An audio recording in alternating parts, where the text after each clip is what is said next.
यहाँ से थोड़ा ऑफ रोड है, ऊपर जाना है 2-3।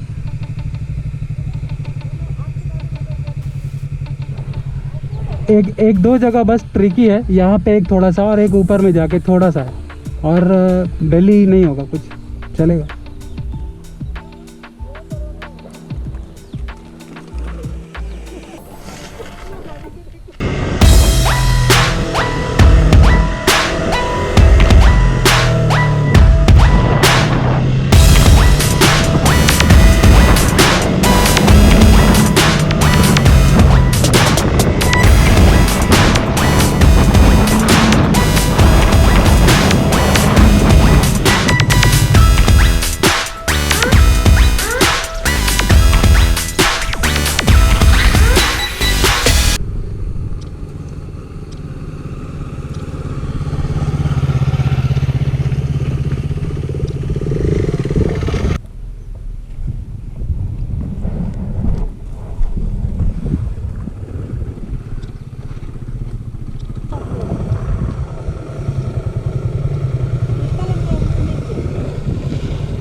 हाँ, और ऊपर तक जाना है आराम से, ऐसा ही रोड है, ऐसा ही है पूरा।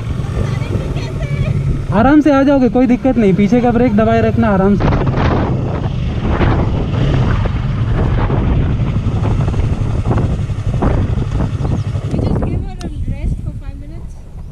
फाइन फाइन, इसको मत, हाँ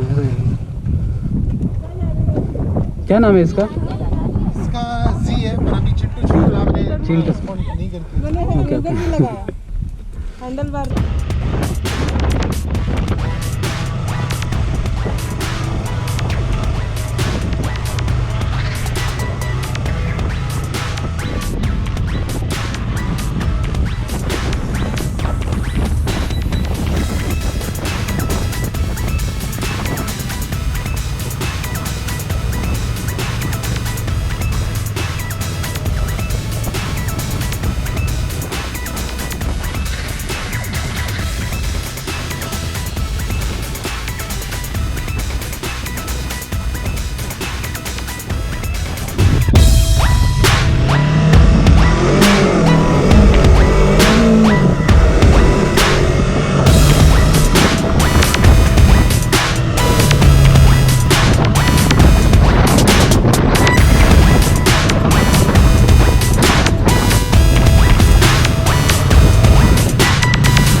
ठीक है ठीक है, चलो राइट साइड गिरा, ठीक। ये कुछ हुआ नहीं है, खाली छोड़ दिए हाथ से।